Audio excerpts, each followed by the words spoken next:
नमस्कार, बहुत स्वागत। मैं हूं आपके साथ ऋतु ज्ञानवानी।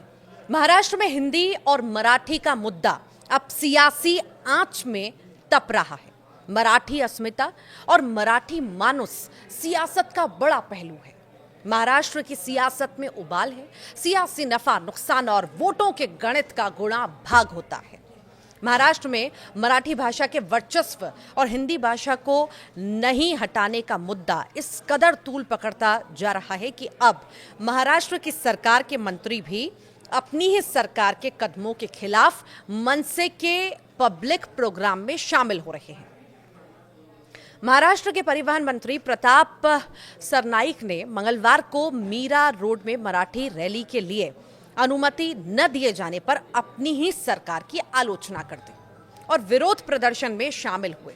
यहां तक कि उन्होंने पुलिस को उनको गिरफ्तार करने की चुनौती भी दे दी। मंत्री सरनाईक ने मीडिया से कहा कि मराठी एकीकरण समिति और कई अन्य संगठनों ने रैली के लिए आवेदन किया था, लेकिन उन्हें अनुमति नहीं दी गई। मैं जा रहा हूं, अगर पुलिस की हिम्मत है तो मुझे गिरफ्तार कर ले। महाराष्ट्र नवनिर्माण सेना मनसे के नेतृत्व में ये विरोध प्रदर्शन तब हुआ जब पुलिस ने सार्वजनिक सुरक्षा और यातायात व्यवधान का हवाला देते हुए मीरा मायंदर में मराठी मोर्चा की अनुमति देने से इनकार कर दिया। पुलिस का ये इनकार 1 जुलाई को वायरल हुए एक वीडियो के बाद हुआ, जिसमें MNS कार्यकर्ताओं को मराठी न बोलने पर भयंदर में एक फूड स्टॉल मालिक को कथित तौर पर थप्पड़ मारते हुए दिखाया गया था, जिसकी व्यापक निंदा भी हुई थी। इसके पहले दिन में महाराष्ट्र के मुख्यमंत्री देवेंद्र फडणवीस ने पुलिस के निर्देशों की अवहेलना करने के लिए मनसे की तीखी आलोचना भी की थी। पत्रकारों से बात करते हुए उन्होंने कहा कि महाराष्ट्र एक लोकतांत्रिक राज्य है। अगर कोई मोर्चा निकालना चाहता है तो उसे अनुमति लेनी चाहिए। भीड़ नियंत्रण और यातायात प्रबंधन जैसे कारणों से पुलिस द्वारा मार्ग तय किया जाता है। मुझे बताया गया है उन्हें वैकल्पिक मार्ग लेने के लिए कहा गया था, लेकिन वे अड़े रहे, इसीलिए रैली की अनुमति नहीं दी गई। मीरा रोड में होने वाले प्रदर्शन को लेकर सियासत बढ़ गई है। अब इस मुद्दे पर महायुति में फूट पड़ती दिखाई दे रही है। मराठी मोर्चा की प्रदर्शन की इजाजत नहीं मिलने से शिंदे की शिवसेना खफा लग रही है।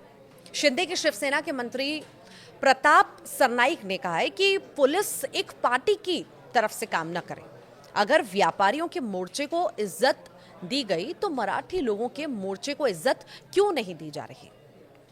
मनसे का नाम लिए बिना मुख्यमंत्री देवेंद्र फडणवीस ने कहा कि मैं महाराष्ट्र की पहचान समझता हूं। मराठी लोग बड़े दिल वाले हैं, हम संकीर्ण सोच वाले नहीं हैं। छत्रपति शिवाजी महाराज हमेशा देश के लोगों के साथ एकजुट रहे। ये प्रयोग यहां काम नहीं आएंगे। इससे पहले मंगलवार की सुबह मनसे समर्थकों को भारी नारेबाजी के बीच पुलिस की कार्रवाई का विरोध करते देखा गया, क्योंकि मीरा भायंदर में प्रवेश करने से रोकने के लिए कई लोगों को हिरासत में भी लिया गया था। पुलिस ने 1 जुलाई की घटना के सिलसिले में भारतीय न्याय संहिता के तहत दंगा, मारपीट और आपराधिक धमकी के आरोप में 7 लोगों के खिलाफ FIR भी की थी। बाद में आरोपियों को नोटिस देकर रिहा कर दिया गया। दरअसल महाराष्ट्र की सियासत में हिंदी और मराठी का विवाद आया क्यों है, ये भी अपन जान लेते हैं। तो महाराष्ट्र में अप्रैल में 1 से 5वीं तक के स्टूडेंट्स के लिए तीसरी भाषा के तौर पर हिंदी अनिवार्य की गई थी। यह फैसला राज्य के सभी मराठी और अंग्रेजी मीडियम स्कूलों पर लागू किया गया था। नेशनल एजुकेशन पॉलिसी 2020 के नए करिकुलम को ध्यान में रखते हुए महाराष्ट्र में इन क्लासेस के लिए 3 भाषा की पॉलिसी लागू की गई थी। विवाद बढ़ने के बाद अपडेटेड गाइडलाइंस जारी की गई। मराठी और अंग्रेजी मीडियम में कक्षा 1 से 5वीं तक पढ़ने वाले स्टूडेंट्स तीसरी भाषा के तौर पर हिंदी के अलावा भी दूसरी भारतीय भाषाएं चुन सकते हैं। इसके लिए शर्त बस ये होगी कि एक क्लास के कम से कम 20 स्टूडेंट्स हिंदी से इतर दूसरी भाषा को चुने। ऐसी स्थिति में स्कूल में दूसरी भाषा की टीचर भी अपॉइंट कराई जाएगी।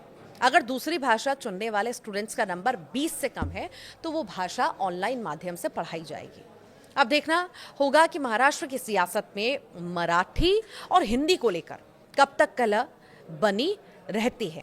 आप क्या सोचते हैं इस पूरे मुद्दे को लेकर के, कमेंट बॉक्स में जरूर बताइएगा। देखिए, मुझे ऐसा लगता है कि मैं महाराष्ट्र के मिजाज को जानता हूं महाराष्ट्र का मिजाज ऐसा है कि इस प्रकार के प्रयोग यहाँ चलेंगे नहीं। जो मराठी आदमी है वो बड़े दिल का है, क्योंकि भारत पर जब आक्रमण हुआ तो मराठी आदमी ने केवल महाराष्ट्र का विचार नहीं किया, पूरे भारत का विचार किया। इसलिए मराठी आदमी कभी छोटा सोच नहीं सकता, कभी संकुचित सोच नहीं सकता। इसलिए कोई प्रयोग करने की कोशिश भी करे तो नहीं हो पाएगा। है ना कि इनका दिल बढ़ गया है, इन पे कोई कार्रवाई होती नहीं है। इतने दिनों से उन्होंने, अगर कोई आदमी किसी को झपड़ मार देना उस पर कार्रवाई होती है। इन्होंने लोग जो उत्तर प्रदेश से, बिहार से लोग आए थे उनको मारा, उनकी हत्याएं, कितने लोगों की हत्याएं हुई हैं। इस तरह से जो हुआ है, मैं समझता हूं कि इनके साथ कार्रवाई नहीं होने से इनका दिल बढ़ गया है। मैं समझता हूं कानून सबके लिए एक है, कानून के दायरे में काम करना चाहिए। ये जो इस तरह से गुंडागर्दी कर रहे हैं, अपनी मनमानी कर रहे हैं, मैं समझता हूं फडणवीस साहब को इस पर केस करना चाहिए। उन्होंने, और ये कोई मराठी लोगों की मोर्चा नहीं, हम मराठी नहीं है क्या? हमें भी मराठी समाज के लोगों ने ही वोटिंग करके आज आमदार और ये सब बनाया है। हमारे जो इतने विधायक मुंबई में चुन के आए, सबसे ज्यादा विधायक हमारे चुन के आए भारतीय जनता पार्टी के, उनको वोटिंग भी मराठी लोगों ने ही किया है। तो फिर हम मराठी नहीं है?